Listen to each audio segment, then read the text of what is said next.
Crecen preocupaciones por la libertad de expresión en Estados Unidos tras revocación de visa a expresidente costarricense. Washington, D.C., un creciente debate sobre los límites de la libertad de expresión y el derecho a la crítica política en Estados Unidos ha cobrado fuerza en las últimas semanas, avivado por la decisión del gobierno estadounidense de revocar la visa al expresidente de Costa Rica y Premio Nobel de la Paz, Óscar Arias. Este hecho, sumado a otras medidas, ha generado inquietud entre defensores de los derechos civiles y observadores internacionales sobre una posible restricción de estos derechos para quienes expresan opiniones contrarias a la actual administración. A principios de abril de 2025, se dio a conocer que al expresidente Arias, una figura de alto perfil internacional y crítico conocido de la política exterior estadounidense, le fue notificada la anulación de su visa. En declaraciones públicas, el propio Arias manifestó no haber recibido una justificación oficial por parte del Departamento de Estado, una práctica habitual amparada en la confidencialidad de los registros de visado según la ley estadounidense. Sin embargo, el exmandatario no dudó en hacer conjeturas sobre las posibles razones. He sido crítico de Estados Unidos, quien no lo es, declaró Arias, sugiriendo que sus opiniones sobre la actual administración y su política exterior podrían haber sido el detonante de la medida. Uno podría hacer conjeturas sobre cuáles pueden ser las razones, pero francamente no lo sé, añadió, al tiempo que reafirmaba su derecho a la libre expresión de sus ideas. El caso del expresidente costarricense no parece ser un hecho aislado. Informes de organizaciones como Human Rights Watch y la Relatoría Especial para la Libertad de Expresión de la Comisión Interamericana de Derechos Humanos, CID, de la OEA han alertado sobre un ambiente que perciben como cada vez más restrictivo para la libertad de expresión en Estados Unidos, incluyendo el ámbito educativo y las políticas migratorias. Si bien el gobierno de Estados Unidos no ha emitido una declaración oficial que vincule directamente la revocación de la visa de Arias con sus críticas, la medida se inscribe en un contexto de políticas de visado que otorgan a las autoridades una amplia discrecionalidad. La Ley de Inmigración y Nacionalidad de Estados Unidos contempla diversas causales de inadmisibilidad, incluyendo motivos de seguridad nacional. Críticos de la medida argumentan que la utilización de estas facultades para silenciar a voces disidentes sentaría un precedente peligroso, enviando una señal intimidatoria a activistas, periodistas y líderes de opinión de todo el mundo. Argumentan que la libre crítica, incluso si es dura, es un pilar fundamental de las sociedades democráticas.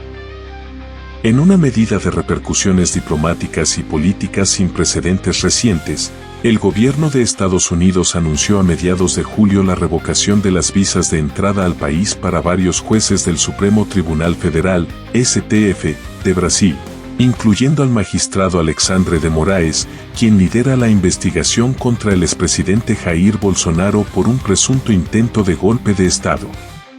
La decisión, confirmada a través de un comunicado oficial del Departamento de Estado, ha sido calificada por el gobierno brasileño como una ofensa a la soberanía nacional y ha desatado una grave crisis entre las dos mayores democracias del hemisferio.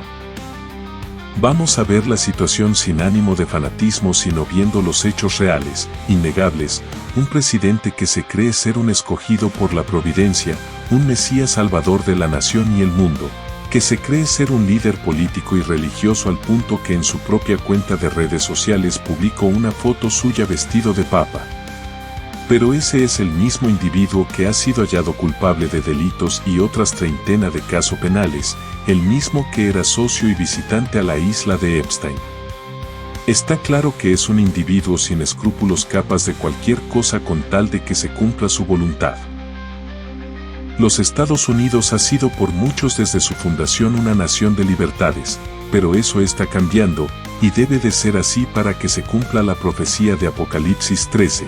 Él, la bestia con apariencia de cordero pero que habla como dragón, ya ha mostrado claramente sus afilados dientes y colmillos, y eso va a ir empeorando cada vez. Ya empezaron por restringir el derecho a la libertad de expresión, alegando seguridad nacional. También pronto se crearán leyes para obligar y forzar la libertad de conciencia de los ciudadanos. Recordemos lo que alegaron los líderes religiosos de Israel para crucificar a Cristo: mejor es que se pierda un hombre y no toda la nación. Lo eliminaron sabiendo que era inocente. Así también la nación americana se unirá por medios de sus líderes a los enemigos de Dios y de su pueblo para violentar la libertad de conciencia e imponer la marca de la bestia de Apocalipsis 13. Será en Estados Unidos donde tendrá comienzo dicha obra satánica, y todo pinta que vamos llegando a eso más rápido de lo que cualquiera hubiera pensado. Que Dios nos ayude a permanecer firmes hasta el fin, guardando la fe que Dios nos ha dado, y ser salvos de la ira del Cordero. Los Estados Unidos en la profecía. Vi otra bestia que subía de la tierra, y tenía 2 cuernos semejantes a los de un cordero, pero hablaba como dragón. Apocalipsis 13:11. Una nación, y solo una, responde a los datos y rasgos característicos de esta profecía. No hay duda de que se trata aquí de los Estados Unidos de Norteamérica. Esta es una imagen sorprendente del surgimiento y el desarrollo de nuestra nación. Y los cuernos semejantes a los de un cordero, símbolo de inocencia y mansedumbre, representan con acierto el carácter de nuestro gobierno, según está expresado en sus 2 principios fundamentales: el republicanismo y el protestantismo. El Señor ha favorecido a los Estados Unidos más que a cualquier otra nación. En ella proveyó refugio para su pueblo a fin de que éste pudiera rendirle culto conforme a los dictados de su conciencia. En esa nación el cristianismo ha prosperado conservando su pureza. En ella se ha enseñado sin restricciones la doctrina del don de la vida vivificada por el poder de un único mediador entre Dios y el hombre. Era propósito divino que en esta nación siempre hubiera libertad para que la gente pudiera adorarlo de acuerdo con los imperativos de su conciencia. Era su intención que las instituciones civiles manifestaran en su expansión y desarrollo la libertad que otorgan los atributos del Evangelio, MSV 199.4. Pero el enemigo de toda justicia ha trazado sus proyectos con respecto a los planes que Dios tiene para esta nación. Introducirá actividades que harán que los hombres se olviden de la existencia de Dios. La mundanalidad y la avaricia, que es idolatría, prevalecerán debido a la obra del archiengañador, hasta que la ley de Dios quede invalidada en todos sus aspectos. Me fue mostrado que Satanás se nos está adelantando. La ley de Dios ha de ser invalidada por los instrumentos de Satanás. En nuestro país, que se jacta de la libertad, se acabará la libertad religiosa. Cuando nuestra nación promulgue leyes en sus concilios legislativos para presionar la conciencia de los hombres en cuanto a sus privilegios, derechos religiosos, forzando la observancia del domingo y usando un poder opresivo contra los que guardan el día de reposo del 7º día, la ley de Dios será sin duda invalidada en nuestro país, y a la apostasía nacional seguirá la ruina de la nación. Seréis aborrecidos de todos por causa de mi nombre, mas el que persevere hasta el fin, éste será salvo. No debemos pensar que no podremos soportar la persecución. Tendremos que pasar por tiempos terribles. Las persecuciones que sufrieron los protestantes de parte del romanismo, y por las cuales la religión de Jesucristo casi llegó a ser aniquilada, serán sobrepasadas cuando se unan el protestantismo y el papado. El pueblo de Dios que guarda los mandamientos, en lo sucesivo será puesto en la situación más angustiosa, pero todos los que han andado en la luz y la han difundido comprenderán que Dios interviene en su favor. Cuando todas las cosas parezcan más apremiantes, el Señor revelará su poder a sus fieles. Cuando la nación en favor de la cual Dios ha obrado de una manera tan maravillosa y a la cual ha protegido con el escudo de la omnipotencia, abandone los principios protestantes y por medio de su legislatura de protección y apoyo al romanismo para limitar la libertad religiosa, entonces Dios actuará con su propio poder en favor de su pueblo fiel. Cuando las iglesias principales de los Estados Unidos, uniéndose en puntos comunes de doctrina, influyan sobre el Estado para que imponga los decretos y las instituciones de ellas, entonces la América protestante habrá formado una imagen de la jerarquía romana, y la inflicción de penas civiles contra los disidentes será el resultado inevitable. Las Escrituras enseñan que el papado reconquistará su perdida supremacía, y que volverán a encenderse los fuegos de la persecución mediante las concesiones contemporizadoras del así llamado mundo protestante. En este tiempo de peligro, podremos resistir únicamente en la medida en que tengamos la verdad y el poder de Dios. Las perspectivas de tener que enfrentar el peligro y las dificultades personales no necesitan desanimarnos, sino que deberían avivar el vigor y las esperanzas del pueblo de Dios, porque el tiempo de peligro constituye la oportunidad de Dios para proporcionar una clara manifestación de su poder. Se ejercerá la tiranía de Roma, pero Cristo será nuestro refugio. Todos los que quieren vivir piadosamente en Cristo Jesús padecerán persecución. Así como Cristo fue odiado sin causa, también será odiado su pueblo por ser obediente a los mandamientos de Dios. Si aquel que fue puro, santo e inmaculado, que hizo bienes y solo bienes en nuestro mundo, fue tratado como un vil criminal y condenado a muerte, sus discípulos no deben sino esperar un trato similar, no importa cuán impecable sea su vida e intachable su carácter. Se ensalzarán decretos humanos, leyes hechas por agentes satánicos, con el pretexto de hacer el bien y contener el mal, pero al mismo tiempo los santos mandamientos de Dios serán despreciados y hollados. Y todos los que demuestren su lealtad obedeciendo la ley de Jehová, deben estar preparados para ser arrestados, ser llevados ante concilios que no tienen como su norma la elevada y santa ley de Dios. Quienes vivan en los días finales, sabrán lo que significa ser perseguidos por causa de la verdad. En las cortes prevalecerá la injusticia. Los jueces rehusarán escuchar las razones esgrimidas por los que sean fieles a los mandamientos de Dios, pues sabrán que es imposible refutar los argumentos en favor del cuarto mandamiento. Dirán entonces, nosotros tenemos una ley, y según nuestra ley debe morir. No darán importancia a la ley de Dios. Considerarán como suprema esa, a la que llamarán nuestra ley.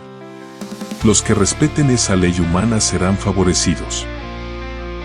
Pero quienes no se inclinen ante el ídolo constituido por el falso día de reposo, no recibirán la menor muestra de simpatía. Muchos tropezarán entonces, y se entregarán unos a otros, y unos a otros se aborrecerán. Conforme vaya acercándose la tempestad, muchos que profesaron creer en el mensaje del tercer ángel, pero que no fueron santificados por la obediencia a la verdad, abandonarán su fe e irán a engrosar las filas de la oposición.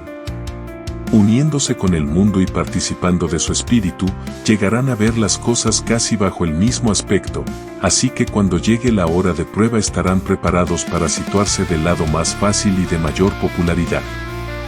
Hombres de talento y de elocuencia, que se gozaron un día en la verdad, emplearán sus facultades para seducir y descarriar almas. Se convertirán en los enemigos más encarnizados de sus hermanos de antaño. Cuando los observadores del sábado sean llevados ante los tribunales para responder por su fe, estos apóstatas serán los agentes más activos de Satanás para calumniarlos y acusarlos y para incitar a los magistrados contra ellos por medio de falsos informes e insinuaciones. El tiempo de angustia que espera al pueblo de Dios requerirá una fe inquebrantable. Sus hijos deberán dejar manifiesto que Él es el único objeto de su adoración, y que por ninguna consideración, ni siquiera de la vida misma, pueden ser inducidos a hacer la menor concesión a un culto falso. En aquel tiempo el oro quedará separado de la escoria. Más de una estrella que hemos admirado por su brillo se apagará entonces en las tinieblas. Los que hayan asumido los atavíos del santuario, pero no estén revestidos de la justicia de Cristo, se verán en la vergüenza de su propia desnudez. Entre los habitantes de la tierra hay, dispersos en todo país, quienes no han doblado la rodilla ante Baal. Como las estrellas del cielo, que solo se ven de noche, estos fieles brillarán cuando las tinieblas cubran la tierra y densa oscuridad los pueblos. En la hora de la más profunda apostasía, cuando se esté realizando el supremo esfuerzo de Satanás para que todos, pequeños y grandes, ricos y pobres, libres y siervos Apocalipsis 13:16 reciban, so pena de muerte, la señal de lealtad a un falso día de reposo, estos fieles resplandecerán como luminares en el mundo. Filipenses 2:15. Cuanto más oscura sea la noche, mayor será el esplendor con que brillarán. amenazados de muerte. Porque si callas absolutamente en este tiempo, respiro y liberación vendrá de alguna otra parte para los judíos, mas tú y la casa de tu padre pereceréis. ¿Y quién sabe si para esta hora has llegado al reino? Esther 4:14. Están por producirse en el mundo acontecimientos extraordinarios. El fin de todas las cosas está cerca. El tiempo de prueba está a punto de sobrecoger al pueblo de Dios. Entonces se promulgará el decreto que prohibirá comprar o vender a quienes guarden el día del Señor, y los amenazará con castigos y aún con la muerte en el caso de que no observen el primer día de la semana como día de reposo. El decreto que ha de proclamarse contra el pueblo de Dios será muy similar al que promulgó Asuero contra los judíos en el tiempo de Esther. Satanás inspiró el plan, a fin de librar la tierra de aquellos que preservaban el conocimiento del Dios verdadero. Pero sus maquinaciones fueron desvirtuadas por un poder contrario que reina entre los hijos de los hombres. El mundo protestante de hoy ve en el pequeño grupo que guarda el sábado un Mardoqueo a la puerta. Su carácter y su conducta, que expresan reverencia por la ley de Dios, son una reprensión constante para los que han desechado el temor de Jehová y están pisoteando su sábado. De alguna manera hay que deshacerse del molesto intruso. La misma mente magistral que maquinó contra los fieles en siglos pasados sigue procurando librar la tierra de aquellos que temen a Dios y obedecen su ley. Satanás excitará indignación contra la humilde minoría que concienzudamente se niega a aceptar las costumbres y tradiciones populares. Hombres de posición y reputación se unirán con los inicuos y los viles para maquinar contra el pueblo de Dios. No teniendo un así dicen las Escrituras, para presentarlo contra los defensores del sábado bíblico, recurrirán a leyes opresivas para suplir la falta. Sobre este campo de batalla se produce la última gran batalla del conflicto entre la verdad y el error. Y no se nos deja en duda en cuanto al resultado. Ahora, como en los días de Mardoqueo, el Señor vindicará su verdad y a su pueblo.